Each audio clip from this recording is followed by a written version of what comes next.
Nagkamali yung testigo, ikaw ang tinuro. Makalabas lang ako dito, babawi ako yung hype na yan. Pinalalaki mo lang yung problema. Bakit, sister? Hindi ba problema to? Walang maniwala sa akin, inosente ako. 3 taon na ako dito. Naniniwala ako. Namatay na yung testigo ko. Mapapalaya mo ba ako?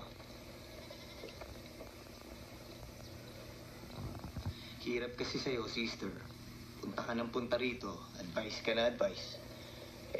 Subukan mo kayang lumugar sa lagay namin. Alam mo, Jojo, kung minsan may mga nangyayari sa buhay ng isang tao na hindi natin mahanapan ng dahilan. Pero manalig ka lang, Jojo. May design na lahat. May plano. Yan ba yung lagi mong sinasagot sa mga krisis at kalamidad na nangyayari? Parang gusto mo sabihin, sister, Diyos lang ang may alam eh. Kung ako naman magtatanong sa'yo, nalilibuga ka pa ba, sister?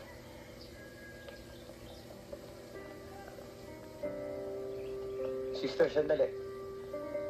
Pagtsagaan mo kausapin ang sarili mo.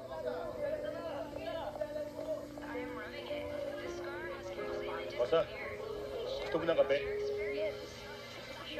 Kosa, Bakit? tingin mo ba ang isang bilanggo? Posible rin may love sa'yo. Saan?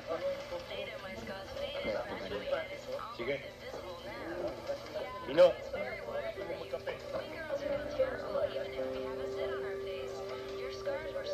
Ayanda, sister. Oo, sige. O, kumain na ba kayo? Opo, sister. O, kamusta na? Mabuti po. Morning, sister. Sige po. Mga boss, ito nga pala si Jennifer Alfonso. Writer to, kaya entertaining niyo mabuti, ha? Gusto niyo gumawa ng article tungkol sa buhay preso. Sige. Pwede ko ba kayo